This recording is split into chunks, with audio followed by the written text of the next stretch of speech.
Welcome to Not Milk Never Milk. Subscribe if you're lactose intolerant. In this video, I will show you how to make pudding. First, let's gather our essential ingredients and tools. You'll need milk, sugar, cornstarch, and your favorite flavorings like vanilla or chocolate. Make sure you have a sturdy saucepan, a whisk, and accurate measuring cups ready to go. Having everything prepared beforehand makes the process much smoother and more enjoyable. Let's get cooking. Now, let's combine our dry ingredients. In your medium saucepan, whisk together the sugar and cornstarch thoroughly. This is a really important step because it helps prevent any lumps from forming later, ensuring a perfectly smooth pudding. You can also add a small pinch of salt here. It truly enhances the overall flavor profile. Mix until everything is well incorporated before moving on. Next, we'll start cooking.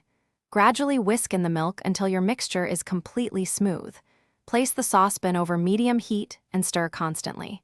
This continuous stirring is key to preventing scorching and ensuring even cooking. Keep stirring until the pudding visibly thickens and coats the back of a spoon. This usually takes about 5 to 8 minutes, so be patient and keep whisking. Finally, let's finish our delicious pudding. Remove the saucepan from the heat and stir in your chosen flavor extract, like 1 teaspoon of vanilla.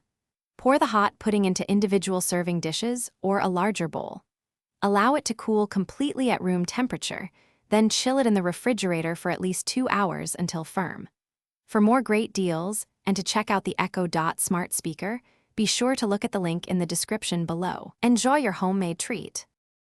Thanks for watching. If this was helpful, leave a like and consider subscribing. See you next time.